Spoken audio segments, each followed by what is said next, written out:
Thursday night football, the Carolina Panthers playing the Chicago Bears.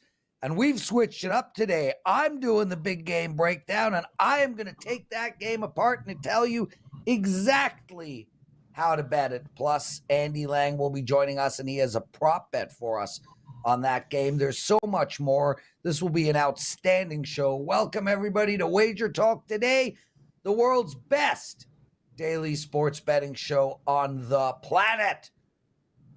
And Steve Merril right off the bat, Teddy. And Steve wasn't going to be on this week, but we did have a cancellation. Steve stepped up. Welcome to WagerTalk Today. Love having you, my brother. Always enjoy being here, guys. Let's start with a little college football. I know we have NFL on center stage. We'll get to that as the show progresses. But right off the top, there's a pretty big game in Happy Valley this weekend. A Penn State team that has not been able to step up in class. Not once, not twice, but basically throughout the James Franklin era.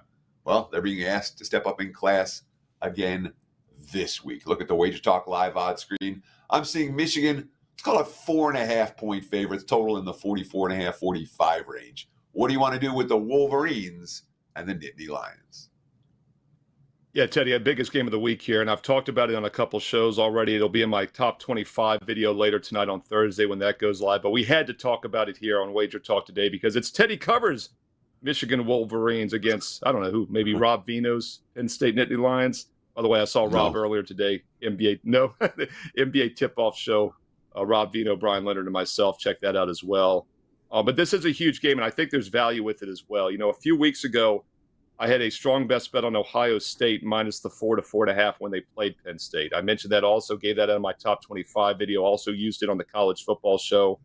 And one of the reasons I liked Ohio State is, first of all, database simulation, 10,000 games simulated, had Ohio State winning by 9 on average. I thought that line was short, and I thought Penn State was going to have trouble stepping up in class after beating up on some weaker teams. And it played out that way, and Penn State's offense looked really weak, and they've been mediocre all season. I think it's a different situation now, though, and we'll take the value with Penn State.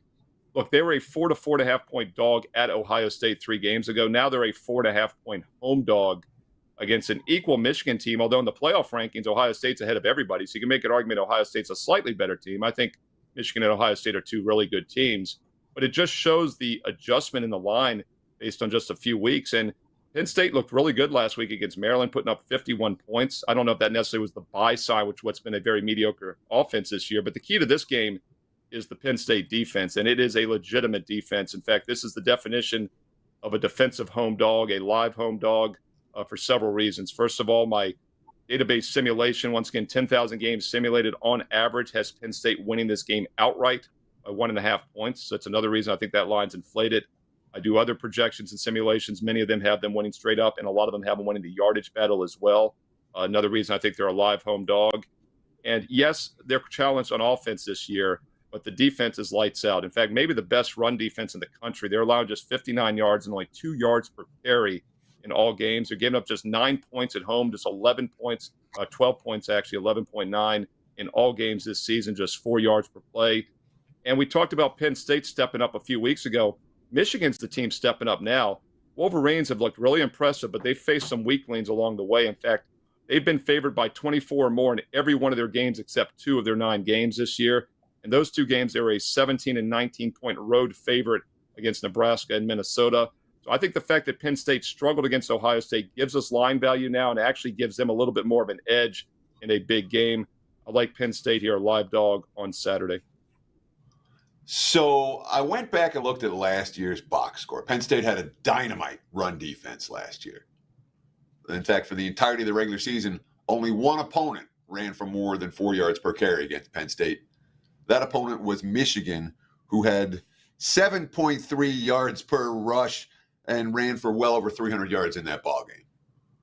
Now, we've already seen that Penn State doesn't have receivers that can break tight coverage. I worry about the Nittany Lions being able to score in this game. What makes you think that Penn State defensively this year is going to be able to do something they couldn't do last year or the year before that, which is shut down Michigan on the ground? No question, that's the concern, but I'm not sure Michigan is as dominant this year running the ball overall. I mean, look at their statistics for the year. Against a fairly weak schedule, as I've said, they've only averaged 167 rushing yards a game and just 4 yards a carry. In fact, the last game, last week out against Purdue, 41 points, 110 rushing yards. The week before, 49 points against Michigan State, 120 rushing yards. So I'm not sure it's the same makeup this year that we saw last year. And Penn State did hold Ohio State in check. Now, Ohio State's not a great running team, but they still held them to just 83 yards on 39 carries. So I think the matchup's going to be a little different this year. And something else, Teddy, you know, it's hard to predict turnovers. But as I mentioned, this is kind of a step up in class for Michigan, especially on the road, their biggest game. They've only turned the ball over once the last 6 games. One turnover the last 6 games. Now, that's not a total fluke. They take care of the ball. But there again, you got to wonder if that's going to change a bit here, being on the road for the first time against a big opponent. Steve Merril joining us, everyone, exclusive handicapper at WagerTalk.com. Guys, I have a new shirt going today. It says, my favorite team changes every 3 hours. Ooh, I know whose idea that was. Whose idea, Steve? I don't know if I said that exactly, but that was definitely one of my suggestions. I think mine might have been my favorite team changes on a daily basis, but yeah, I like it. Yeah. Well, then we'll attribute that to Steve Merril. So, guys, head over to WagerMerch.com. If you want this shirt, it is there. Same with a whole lot of other amazing betting slogans. Check that website out, WagerMerch.com. Steve, this game is fascinating. The Fresno State against San Jose State. You've got an 8-1 Fresno State team against a 4-5 San Jose State team. But one of these teams covers all the time.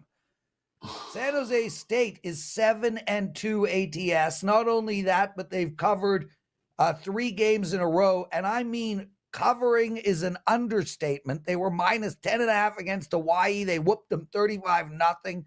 They were minus 4 against Utah State, killed them by 21, minus 6.5 against New Mexico, and annihilated that line as well. So what do we do in this situation where one team is clearly not capable of losing games and the other can't stop covering? Yeah, I thought we'd talk about this late night game on Saturday. You know, we obviously talked about a huge game between Michigan and Penn State. But this game also has some value here late Saturday night at 10:30 Eastern. It'll be a heavily bet game. The Hawaii game's the only game on later at 11 Eastern against Air Force. And I like San Jose State in this game at Pick'em for several reasons. First of all, I run the database simulation. 10,000 games through the database has San Jose State winning on average by 2 points. Also, other projections I run have them winning straight up quite often, also has them winning the yardage battle. So whenever I get a Pick'em situation and I see those dig a little bit deeper, and I agree there's definitely some reasons to like San Jose State here. First of all, as you mentioned, Prez, they're in excellent current form. 3 straight wins and covers, and the offense has come alive. Before that, they put up 27 or less in 3 straight games, lost all 3. They have since scored 52, 42, and 35 points the last 3 games. Normally, you'd say you don't want the bye week after that, but the fact they just played at Hawaii, I think the bye came at a really good time to get back home and rest with the travel. And what I like about this team also is they run the ball extremely well. So I think that offense will continue to produce, averaging almost 5.5 yards per carry this year. You contrast that to a Fresno team with quarterback Mikey Keene, came over from Central Florida a couple years ago. They're a throw-only attack. They average only 110 rushing yards, just 3.5 yards per carry. San Jose State has struggled to stop the run this year, giving up almost 5 yards per rush, but they've been pretty good against the pass. 6.9 yards per pass allowed against teams that average 7.7. So I like the matchup here. You've got a better defensive side of San Jose State with their pass defense against a pass-only Fresno offense. And you're almost certain to win the rushing battle with the home team as well.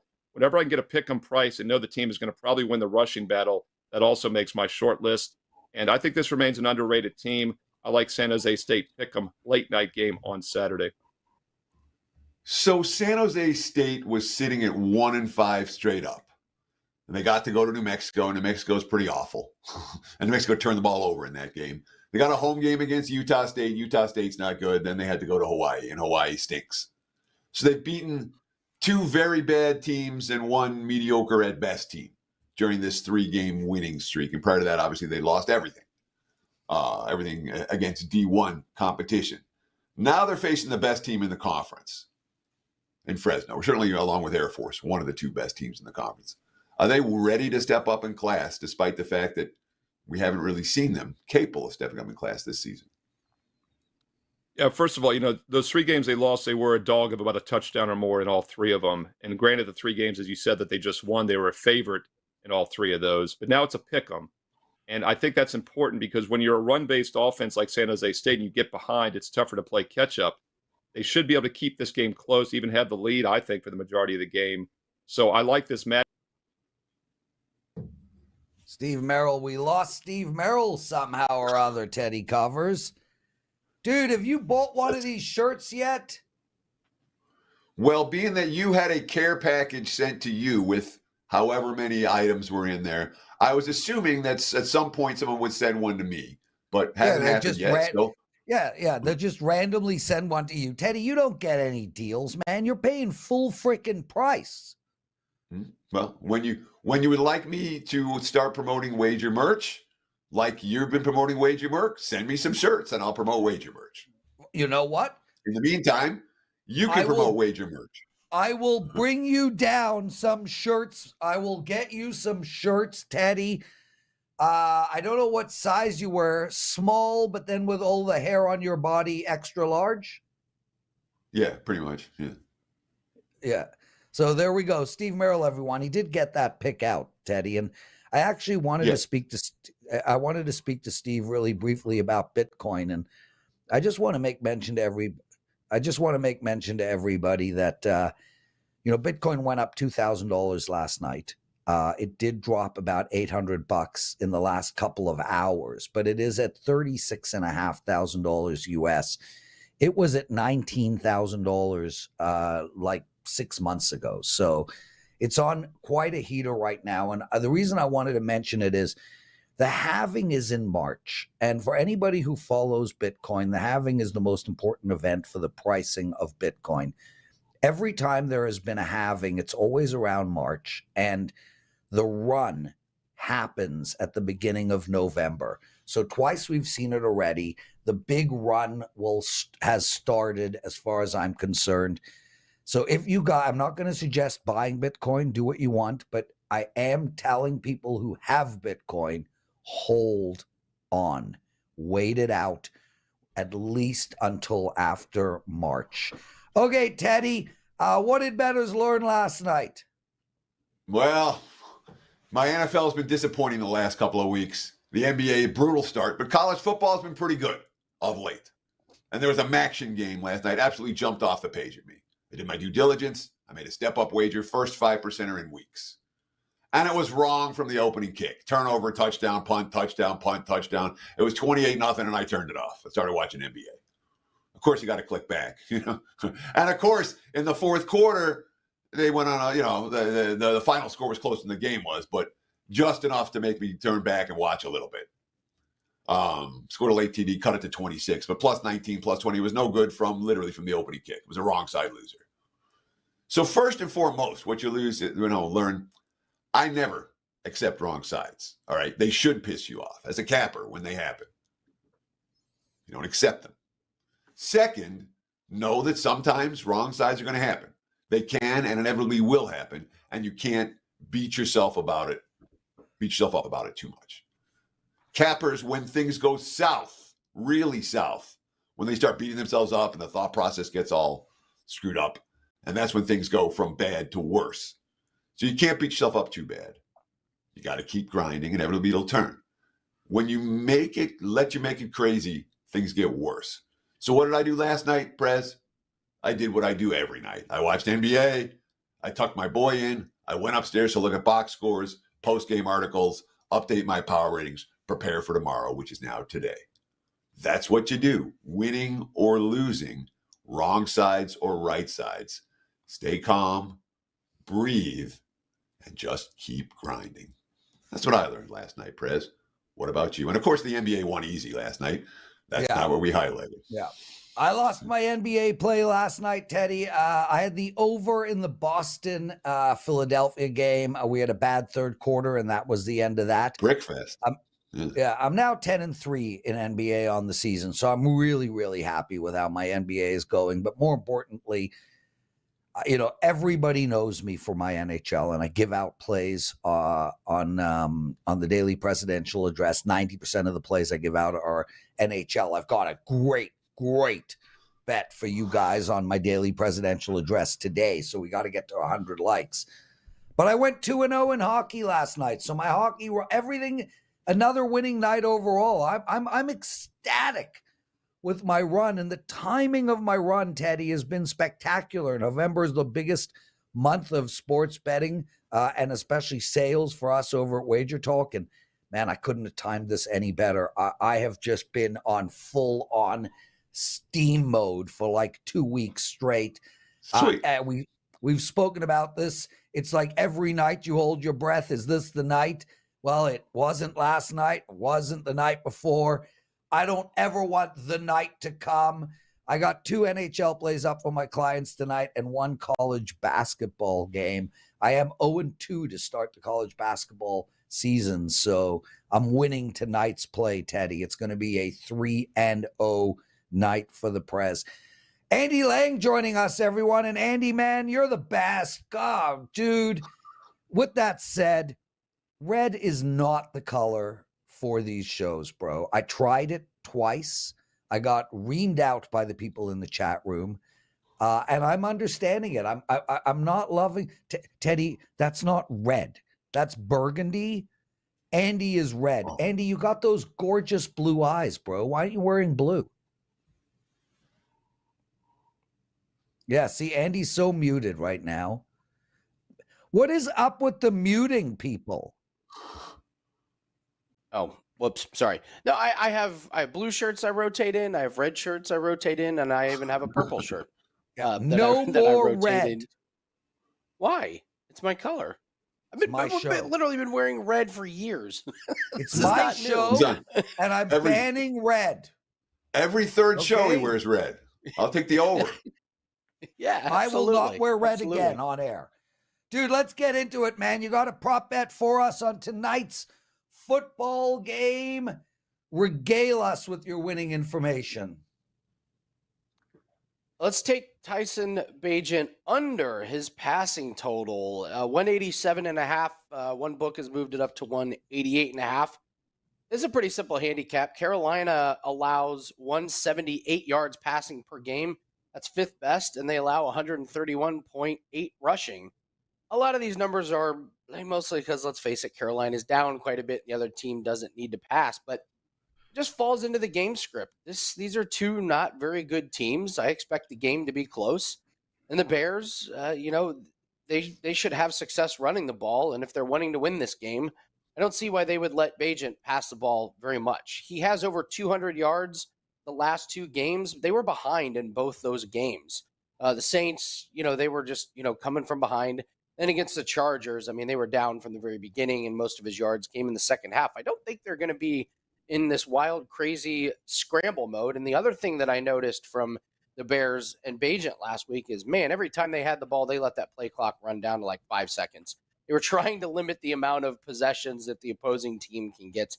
I think you see a lot of Deontay Foreman. I don't think you see a lot of Tyson Bagent. And I just think this might be a kind of a slow plotting, kind of low-scoring game. I don't see Bagent throwing the ball a whole lot. Give me the under on his passing yards. So it feels like you expect an under tonight, and certainly the markets have been coming in with money for the under in this ball game. When we talk about Bagent and what he's done lately, because Bagent threw the football around last week all over the field. He had 38 dropbacks, I think, in that game. He had a comparable number the week before. He had the opportunities to throw. And at this stage, here we are, early November, mid-November. We've got 2 teams that are going nowhere. Isn't this just a let's chuck it around and see what happens kind of a game, as opposed to this defensive struggle? Isn't this a game where the coaches are like, yeah, well, let's see what we can do on TV? I mean, it feels to me like more of an over, and I'm looking for more overs to play, but everyone I talk to is looking the other way, it feels like. Well, turnovers can obviously be an under killer, and this is Tyson Bagent, who's thrown 5 interceptions the last couple weeks. So he absolutely could give the other team some good field position. I don't know. I watched a lot of that Saints and Bears game because I had a bet going on it, and I was really surprised by how much they made a concerted effort to run that play clock down. So I think they want to limit the turnovers. I mean, you look at Bagent when he came in, he played against the Raiders. He had no interceptions. He had 2 against the Chargers, 3 against the Saints. I think they do whatever it takes to make sure he doesn't throw those interceptions. That's running the ball. Deontay Foreman's been really good in close games. He's gone over his rushing total 3 out of 4. So I think they run the ball. I think this clock kind of ticks down pretty easily. So I'm still under the camp that the Bears don't want Bagent to throw it very much. Andy Lang joining us, everyone. You can find him at WagerTalk.com. Andy, you got 2 more prop bets before we get into that, and we'll go through them both at the same time. What do you have to promote?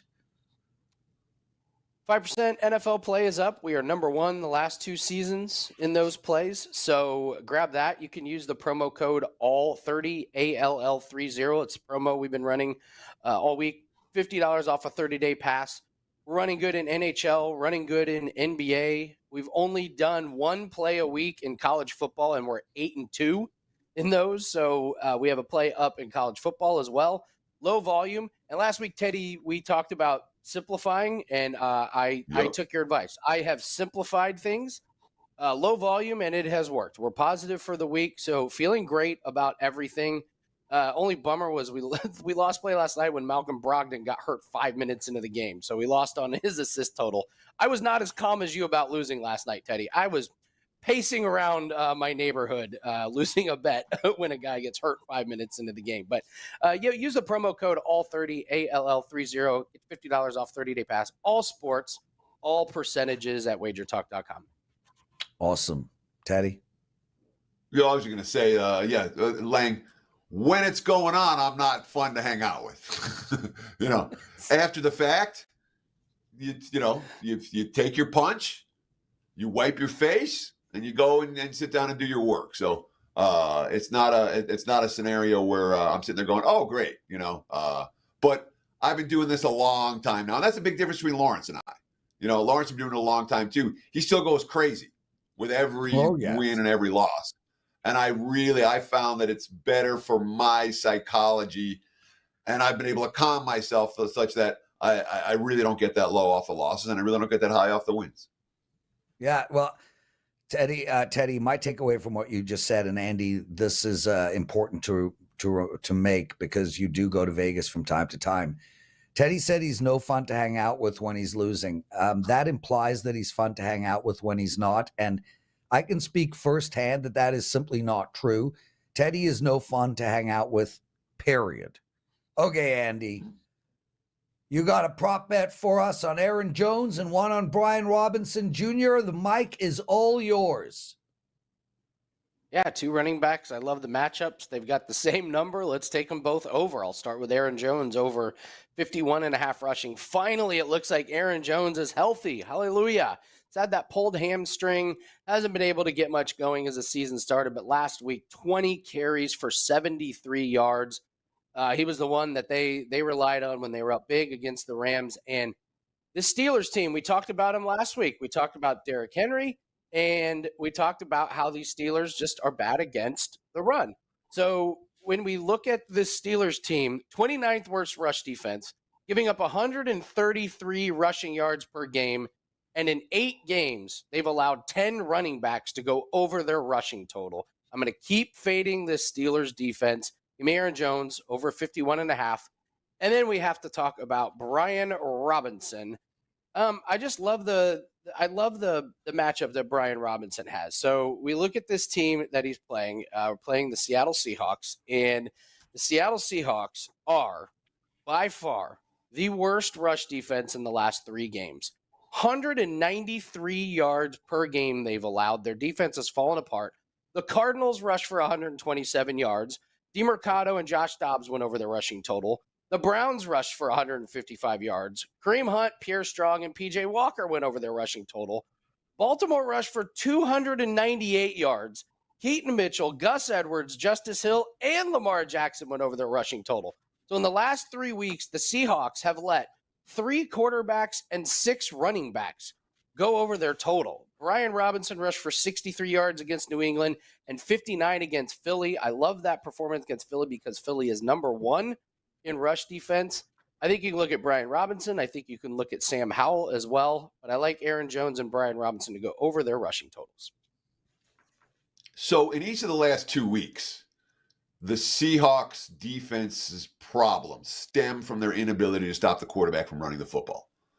They face mobile quarterbacks. The quarterbacks had success on the ground, and that's opened everything up. And that's why all those running backs have gone over the totals, because there are problems with the quarterback. Now, Pete Carroll was furious after last week's game. He was embarrassed by that performance, and he should have been. I mean, it was an absolute no-show from Seattle start to finish in that contest, both sides of the football. Now they're back home. They're putting particular emphasis on this, and they're facing a QB who's not necessarily quite as mobile as some of the ones they faced. Does any of that concern you about the Robinson over?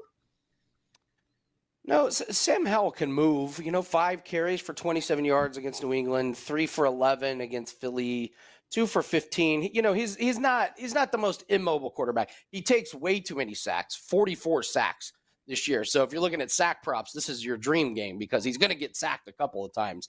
I think Howell causes enough problems.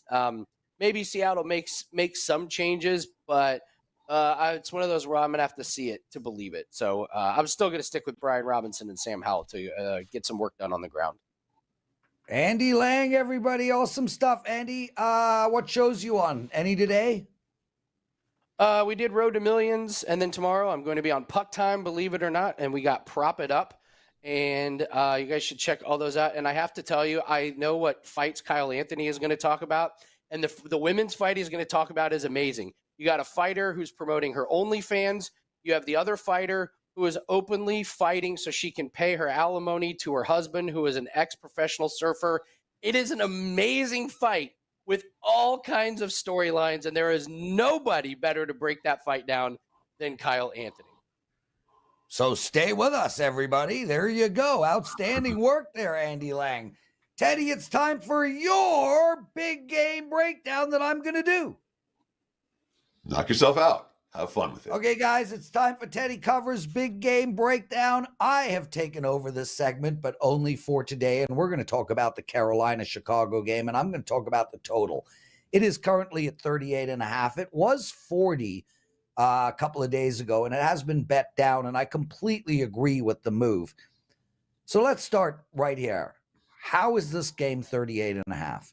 Carolina is the 6th worst scoring team in the NFL, 6th worst. They average 17.5 points per game.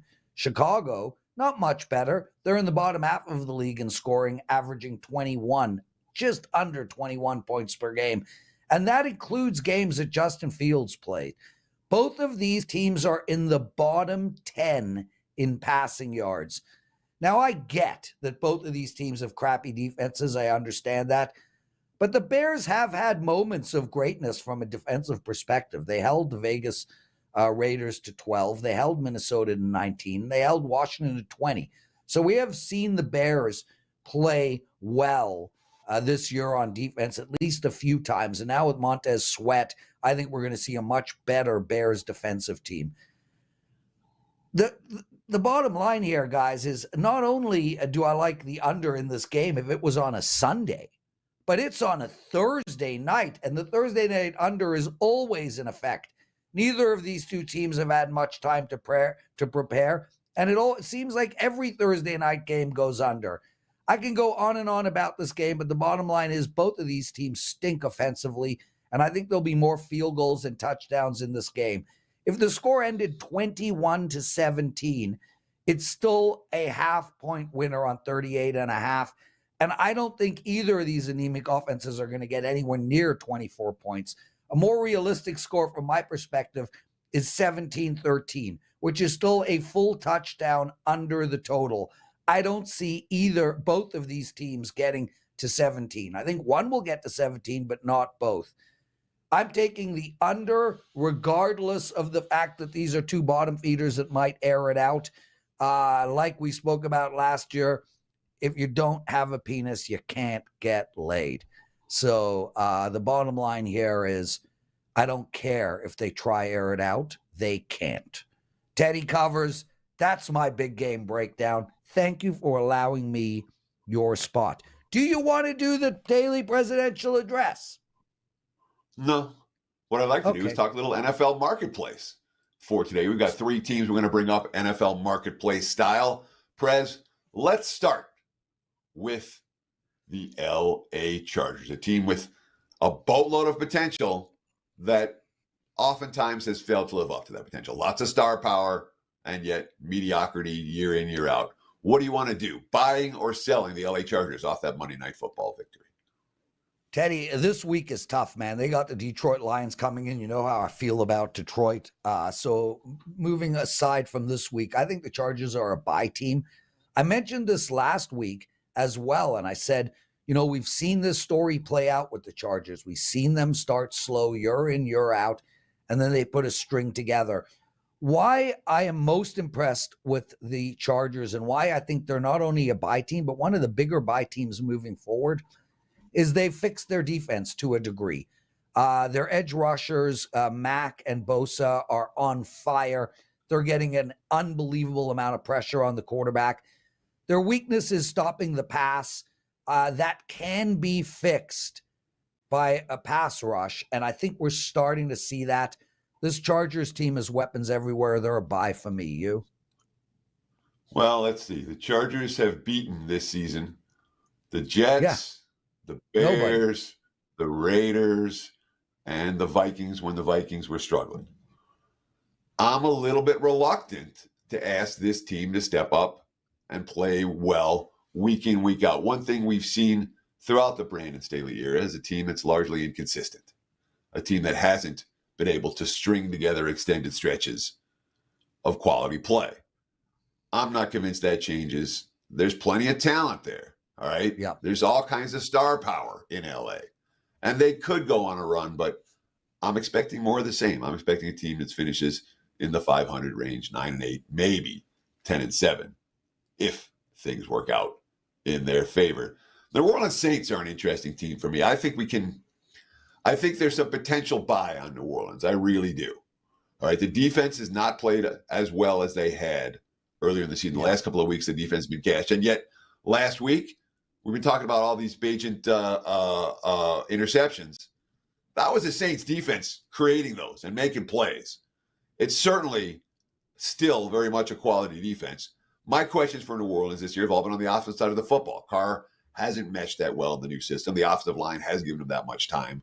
But that's the type of scenario where you expect it to get better as the season progresses. And we have seen at least some signs of that. So Right. I'm buying New Orleans. How about you? I'm with you as well. And you know, one of the things that you pointed out is as the season progresses, we will see more rhythm in that offense. And you're right. And we have seen it. 24 against Jacksonville, 38 against Indianapolis, 24 against Chicago. This offense is coming together. Kamara's done well of late.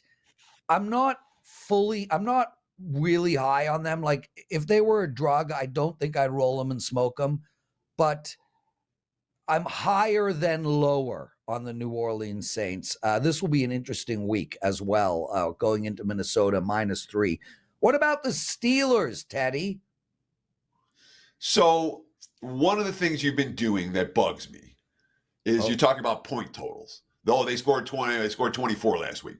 The Saints offense stunk last week. All right. Yes. It stunk badly. After looking really good the previous week, it had all kinds of issues last week against Chicago at home. Chicago's not a great defense. And they're at home in theory, no conditions to worry about. So we talk about a team like Pittsburgh, all right, that they put up some okay numbers in terms of how many points they've scored. But their offense has been broken from day one this season. Their defense has been largely what carried the team. And in large part, that has to do with turnovers. Can Pittsburgh keep doing that? Because they're certainly not a team that's respected in the betting markets. No one looks at the wise guys don't look at Pittsburgh and say, oh, yeah, this team's a contender. This team's anything but garbage. Their statistical profile stinks. When you have a team with a lousy statistical profile that's winning games and winning turnover battles, those are teams you can ride, Prez. That's not a team I'm looking to sell. What about you? Well, Teddy, one thing that bothers me about you is that you want to get up there and talk. Prez, it bothers me the way you handicap. How dare you put points as an important component? Teddy, you can take your yards per game, your yards per play, and your yards per play, and you can shove it right up your freaking tochas, because the only thing that matters, the only thing is points.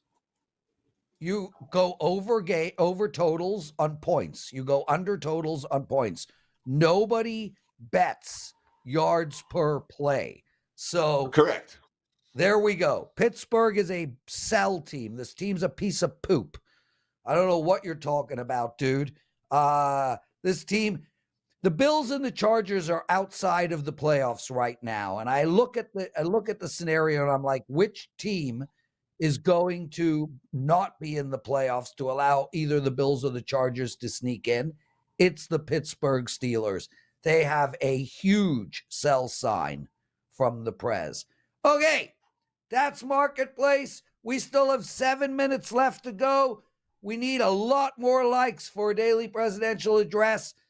Handsome Kyle Anthony joining us, everyone. Welcome to the show. Have you checked out is it MacKenzie Dern's OnlyFans page? Have you been sitting on there a lot? I don't think she has an OnlyFans. I think it's One of them Andrade. does. One of them does. Yeah, I think Jessica Andrade does. But I Dern just guessed goes which through, one. Guess which one. Well, I guessed that I was wrong. she's going through like divorce and all kinds of stuff. Yeah, there's Andy spot on me. Talk about that. Let's do that fight first. We've started it, so go. So we have MacKenzie Dern. She is a minus 215 on the comeback. We've got Jessica Andrade.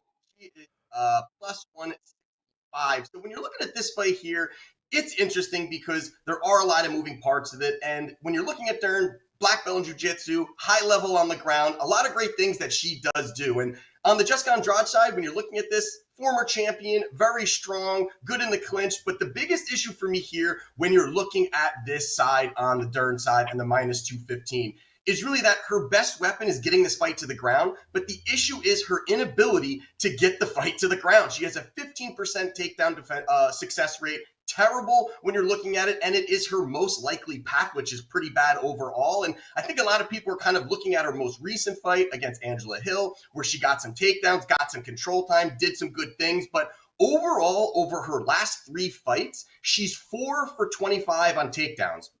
Not good when that's your path, when that's what you're looking to do. Also, when you're looking at this, that she had the fact that, she could be 1-3 out of her last 4. And, 3 fight losing, she could have been beating Angela Hill. This line would not be at minus 215. And you also add in that Andrade is a 70% takedown defense rate. So it's going to be tough for Dern to get the takedowns, get this control time, look to get the finish. And also, she has struggled to get finishes against higher level opponents. When you're looking at that, she has not done that since 2021 against Nina Nunes. She also finished Rhonda Marcos, low level, Hannah Cyphers, low level. These aren't females that are really going to defend or do much, but when she's fought the higher competition, she has struggled with finishing the fight, finishing the takedowns, getting that control time, and that's an issue for her. And lastly, for me, when you're looking at this, is the fact that a lot of people really are down on Andrade because of the most recency that she's lost 3 fights straight. She has not looked good, but she fought 3 absolute killers and these young lions in the division that are looking to come up.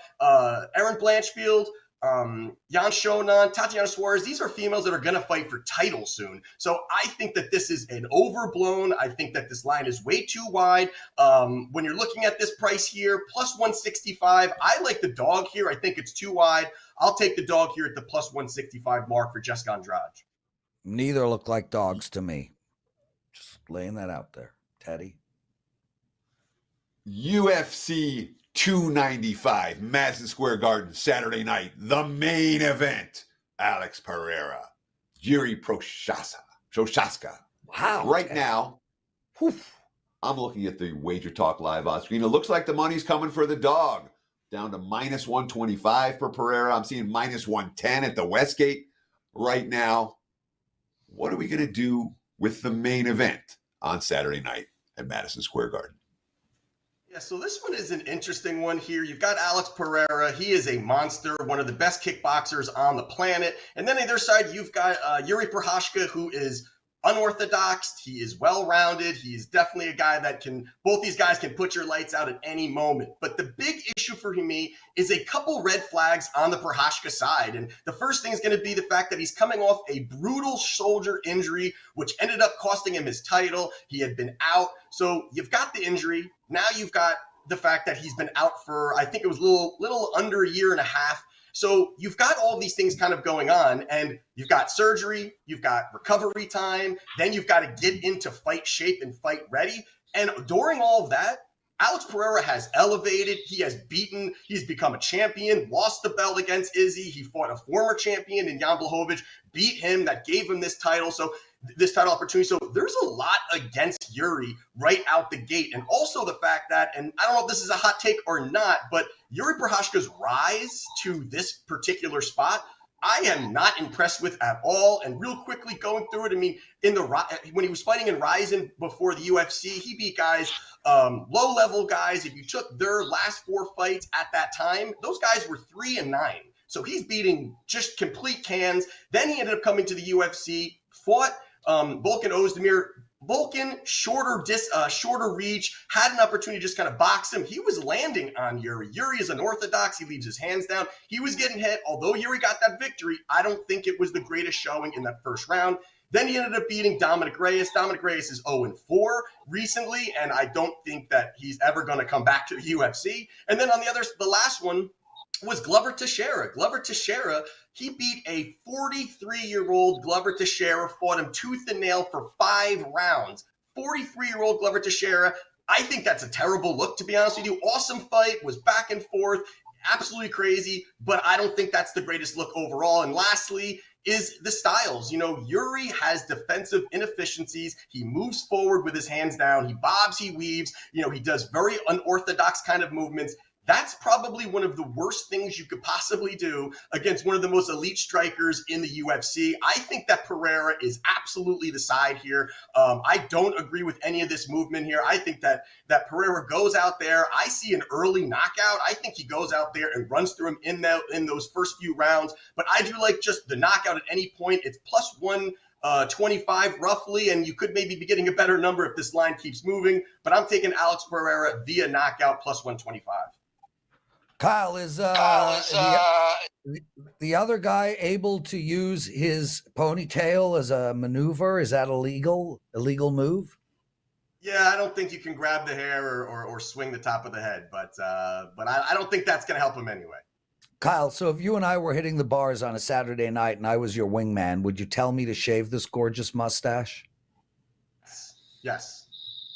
Okay. I expect Kyle. Right. Yeah, next time tell Kyle to wear headphones because I can't remember these rules. Kyle, go and donate to my Movember page. What do you got to promote? Right now I have 5 plays up. I have a 5% play. 4 of the 5 plays are currently at plus money. I love these spots. I actually may add another plus money play to the package here. So check it out. Got a lot of action and feeling really good about this card.